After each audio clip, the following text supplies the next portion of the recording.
The snowfall is tapering off, but we'll still feel the impacts from this winter weather for days. I'm tracking bitterly cold temperatures on the way. We'll show you where it will feel like single digits. What to expect for tomorrow's WRAL weather alert day and when we'll finally start to see some substantial melting and warming. Plus, we're in the WRAL storm tracker on the road, so you don't have to be. Get a live look at icy driving conditions. Along this stretch of I-40 this morning, there were 4 wrecks in 10 minutes. Is the state doing enough to clear our major roads? That story coming up. Call it a three-peat, 3 straight WRAL weather alert days, and for good reason, too. 2.6 total inches of snow at RDU, the biggest of the 3 winter storms this year. Thanks for being with us here at 7 o'clock. I'm Ashley Rowe. And I'm Dan Haggerty. The snow stopped falling, which is good, but we aren't out of the woods yet. Sky 5 got a bird's eye view. Take a look at all the snow covering the buildings we have here in town. All the melting that we saw this afternoon, that was good, but ready now for that water to refreeze overnight. Here is what we've got for you tonight. The situation with the schools, the forecast heading into tomorrow, and the progress on the roads. Which areas look good and which areas still need work. The WRAL team is all about keeping you informed about all this stuff. So for the last 48 hours, we've been here for you. Whatever lies ahead, we'll be there too. We want to start tonight, though, with Kat Campbell. Kat, the winter weather advisory continues into tomorrow morning. It does. It just went into effect about 1 minute ago, and it will continue through 10 a.m. tomorrow morning. This includes most of our viewing area and all of the triangle. This is due to the threat for black ice on the roads in the morning. We are already down to freezing around the triangle. It's when temperatures dip into the upper 20s that we're really going to start to see big issues in terms of black ice on the roads, and everybody is going to see that hard freeze tonight. Check this out. Lows will be in the teens overnight into tomorrow morning. It is really going to be cold out there, and that doesn't even account for the wind chill that we are going to be facing by early tomorrow morning. Some really cold wind chills are on the way. The sun certainly helps to melt things tomorrow. Today, that couple of hours of sun we had made a big difference. Tomorrow, you have all day with sunshine. We should be back above freezing, I would say between about 10 a.m. and noon tomorrow. And then all afternoon will be above freezing, coupled with sunshine. That means huge improvements are expected later in the day tomorrow. But we're still dealing with the cold. Coming up, I'll let you know who could see single-digit wind chills and when our temperatures are back in the 70s again. A little bit of everything to talk about. We're listening for that. Kat, thank you. Let's go now to Brian Schrader in the WRAL Live Center. Brian, how are things looking on the school front and also crashes at this hour? Indeed, pretty much every school district in our viewing area affected in some way with schedule changes tomorrow. And if you're a Wake County parent or student, you probably know that Wake County schools are closed Friday. But what about those makeup days? Take a look at these. Mark your calendar because you'll be going to school on the traditional calendar April 7th in exchange for being off tomorrow. Tracks 1, 3, and 4 March 1st. Track 4A, you'll be in school on March 31st. And on the modified calendar, you'll be in school on April 21st. Now, here's a look at our entire viewing area. And the counties in red are closed for Friday. Where you see the green, those are school systems that are in remote learning. And we have 3 school districts, Chatham, Moore, and Hope County, that will be on a 2-hour delay for tomorrow. Let's take a look at traffic right now. There's one crash we've been following for a couple of hours. This is on that ramp from 40 eastbound to 540 eastbound out by the airport in RTP. It is still closed right now, and I want to show you why I think it is still closed. This is video from Sky 5, and it looks like it still is snow and ice covered. You can see that crash there, a couple of vehicles involved with that, and it's a reminder that service roads are bad enough, but especially those bridges, any shaded spots, those are going to be especially tricky into tomorrow. Okay, Brian, thank you. All right, let's get you a live look out on the roads. Aaron Thomas has been all over the area over the past few days in the WRAL Storm Tracker. You're on Poplar Street right now in Zebulon. Aaron, give us an idea how things look out there. Yeah, so, it's a common sight that we've seen in several areas that we've had the WRAL Storm Tracker. And, fortunately, we're seeing things that are clear, but we're seeing a lot of problems. Look at this right here, this secondary road as we turn onto here. It can get tricky as take some time for these roads to a lot of the snow and ice to melt. And then you're seeing what looks like wet spots. That's expected to turn into a hard freeze as those temperatures take a tumble overnight. I do want to show you some other video that we captured while in the storm tracker. This was over in Knightdale on Lucas and Horton roads. You can see those back roads also can cause a problem for many drivers. We also just passed on Charter School Way. We saw a lot of ice on that road, and that's an area where people, drive their kids to school, but it looks like a lot of schools are going to be canceling for safety reasons. So, of course, keep your eyes on the roads, and if you see anything that looks slick, of course, these roads can be deceiving, and just be careful. Back to you. Yep, good advice. Thank you. So one of the biggest problem areas that we saw during the winter storm was Pole Road in Raleigh, just a sheet of ice. Yeah, WRAL's Carly Haynes is live there now. Carly, have you seen any improvement in the conditions there? We have, but we're feeling those colder temperatures, and that's what we were worried about as far as the refreezing risk. So Pool Road, yeah, it's looking better. We're not seeing that snow and ice so much, but we are seeing some ponding, and it's a wet road, and that's where that freezing risk really comes into play. And we have seen just how dangerous this road can be. Here's a perfect example. Roadside down on its side right here, and then we have car parts very close to it, and this is just a little bit of what WRAL saw when we were here earlier in the day. Cars couldn't even get up the hill, tires spinning in place. WRAL's Brett Neese was here, and he saw spin-outs and some abandoned cars. Now, that really improved once Department of Transportation was here with those brining trucks and those plowing trucks, but he talked to some of the people who are caught up in all of it. I've driven in this ice before, but it has never been this thick. If you don't have snow tires, you gotta stay home, And I mean, no one can make it up the hill. So, perfect example, even if part of your drive is okay, all of it might not be. And we saw what today could bring, and we really don't want to have a part two of that once this refreezes tonight into tomorrow morning. Carly Haynes, WRAL News, live in Knightdale. Yeah, exactly. And following the snow last night and this morning, the city of Cary has been hard at work clearing the roads. WRAL's Willie Danley is live in Cary tonight. So, Willie, you spoke with the Assistant Director of Public Works there. Give us an idea of what they're talking about and just how the roads are looking.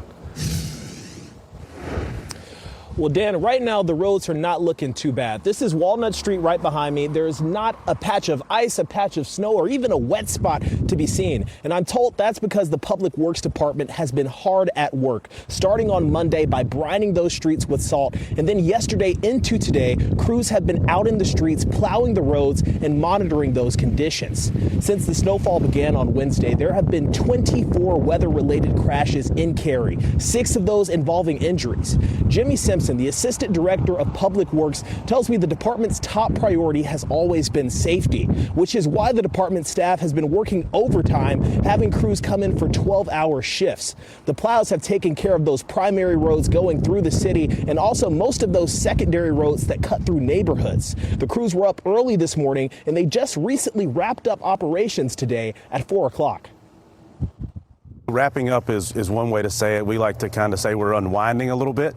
We're stepping down. We do have a team of 8 spreaders here tonight to any slick spots that are remaining around town or any areas that our public safety teams find or citizens see. We will have a team here to address those as well as traffic in the morning. Our teams will be back in at 7 o'clock in the morning. We'll address facilities and things of that nature around town, and then we'll start dismantling our plows and putting things back to where they were. Simpson tells me because of that sunlight that we got earlier today, they're not expecting for road conditions to be a problem overnight. But in case it does turn out to be an issue, they do have crews on standby. Dan? Things are looking better. That's clear, but not everywhere. So, Willie, let's suppose some people do still have some ice on the roads near them. Is there anything they can do? Yeah, Simpson tells me you can call 311. That is the line in Cary for you to report those public works issues. But he really maintains that the best way to stay safe out here is to stay at home. It keeps the drivers safe, and it also keeps those crews that are responding out in the streets safe as well. Willie, thank you so much, reporting live for us in Cary. We also want to give you an update now on, what a terrible crash we saw yesterday in Orange County. Yeah, you probably remember this. Willie Danley was actually at the scene. 53 cars piled up right where I-40 and I-85 merge. The driver of a semi-truck faces charges. 6 people went to the hospital. 1 woman was killed. Today, we heard from her loved ones. She left her house at like 2 o'clock yesterday to head home to Burlington, and if it weren't for your coverage, I wouldn't have known that there was even an accident. I thought she was stuck sitting in the accident, like not from being a part of it. But what I loved most about my mom is she taught me to stand on my own 2 feet. So if nothing else, she left me with the confidence that, I can get through things. Yeah, it really is so heartbreaking. Again, the truck driver in this case, 44-year-old William Crowell Kellum, is charged with misdemeanor death by motor vehicle and speeding. That pileup on I-40 was one of about 1,000 crashes across North Carolina during the winter storm. Now, DOT clears most of the highways pretty quickly, but many of you told us that other areas were hardly touched. WRAL's Capitol Bureau Chief Laura Leslie got some answers, took them questions to DOT. We're going to talk about what she heard after the break. And if I told you someone caught bird flu in Wake County, you might ask, who? Well, I'd answer exactly. It wasn't a person, though. It was an owl. Jokes aside, this is kind of a big deal, so we're going to tell you about it coming up next in tonight's 5 Things.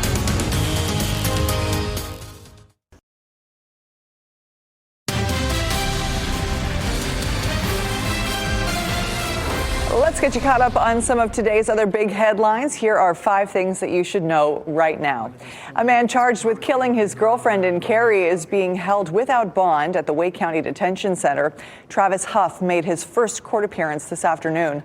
Cary police found his girlfriend, Rebecca Carter, at the CubeSmart storage facility. Huff's next court date is March 12th. Bird flu has been detected in a great horned owl in Cary. This is a big deal because all the cases that we've seen nationwide, and Wake County hasn't seen one since 2023. The owl, along with a hawk and several geese, were found dead in Cary and tested. Results are still pending on the other birds. The CDC says transmission to humans is rare. 6,500 Western North Carolinians got a surprising call from a familiar voice with news that would change their lives.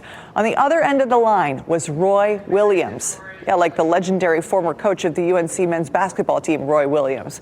He called to let them know that some of the debt that they had was going to be completely erased.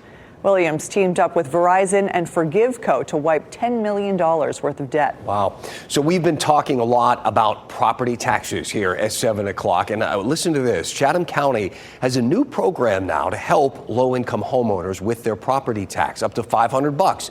You have to have been a permanent resident there for at least 5 years, and you have to meet some income restrictions. But check this out. If you think you might be in that category, you can apply online at chathamcountync.gov/tax relief.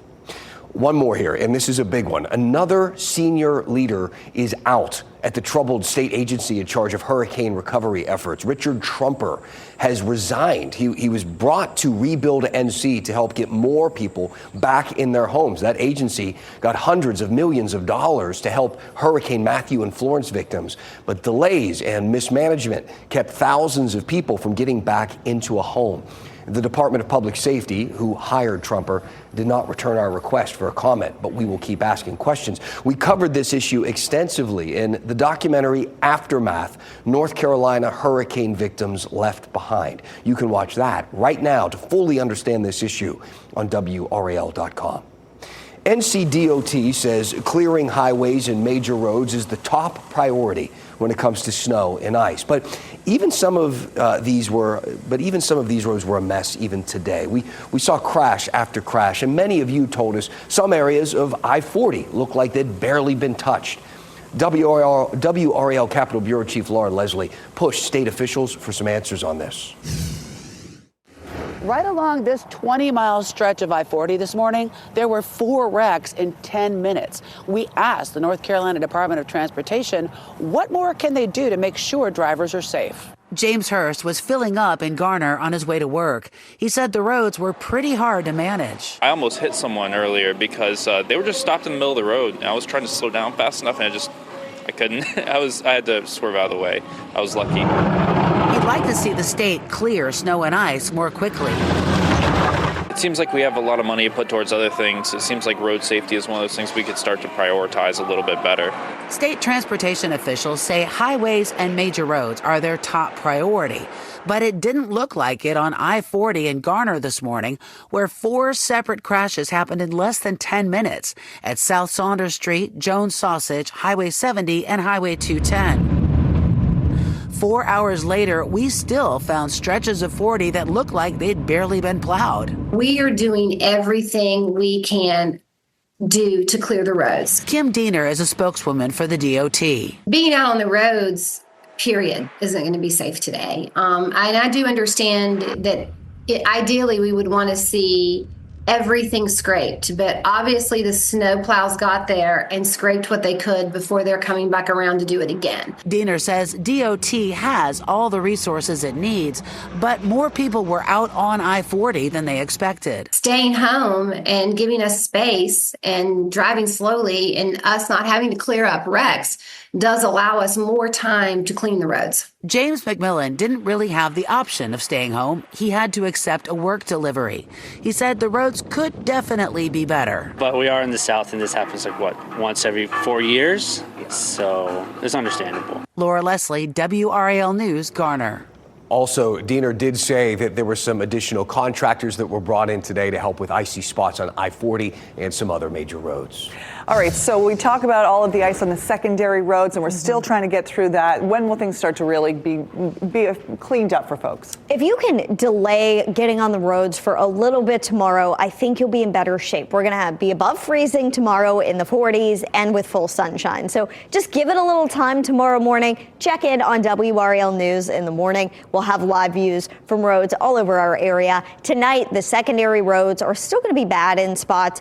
Tomorrow morning, icy roads. Black ice is the concern. Saturday, big improvements after sunrise. And Saturday's issues would really be up in our northern counties that saw those 4 or 5 inch snowfall totals, probably. We're at 42 for the high tomorrow, full sunshine. You get all afternoon above freezing with the sun. It's going to do wonders for what's on the ground. Saturday, 49 the high. And Sunday, we're in the mid to upper 50s with mostly sunny skies. So this weekend is going to feature a big warm up coming our way. Temperatures right now, 32. We are officially down to freezing already in the Triangle. 30 in Rocky Mount, 32 Fayetteville, but the wind chill 18 right now in Roxborough, 23 in the Triangle, 21 in Rocky Mount, and 24 in Fayetteville. So it is cold. If you thought those numbers were bad, check out these. In the morning, our wind chills will be likely between about 10 and 15 degrees. We could be closer in the northeastern part of our viewing area to the single digits. 8 a.m., it's 22 degrees, feeling like 14, 36 at noon, feeling like 27, 40 during the afternoon, maybe feeling like the mid to upper 30s. So it won't be as bad by the afternoon. Let's take a look at our WRAL reported picture today. This is of Wyatt and Harvey in Creedmoor. They built a snowman, and that snowman taller than this guy, about the same height as this one. They did way better than I did with my snowman. So thank you so much for sharing this picture. I'm so glad that so many of the kids were able to actually enjoy the snow day. I feel like a lot of the time here you get ice and maybe not enough snow to do things like this. So it's nice that the kids were off and able to get some sledding and snowmen building it. Next week, hello spring. What a complete difference we have on the way next week. 64 Monday, 70 Tuesday, 65 Wednesday. Best of all, often in the winter months when you get the warmer temperatures, you get the wetter weather. That's kind of how it goes, hand in hand typically. But we're going to be thawing out next week with more sunshine expected, at least through Wednesday, and then by Thursday, rain chances do ramp back up. But spring lovers, just wait a little bit longer. Tomorrow, big improvements after the morning. However, it's a WRAL weather alert day because some of the roads will be dangerous in the morning due to the hard freeze and the ice. We are back down to 19 Saturday morning, but it's a bit better Saturday afternoon, 49 by Sunday, really making that transition toward the milder temperatures, and they stick with us next week. We've got 60s and 70s all week long. The only chance for rain on our 7-day forecast comes next Thursday. So something to look forward to if you weren't a fan of this week's winter weather. All right, Kat. One last thing tonight is from the WRAL Live Center. We've been looking at all of your pictures from your snow days. Coming up, we'll take a look at some of the best snowmen and snowwomen in the area.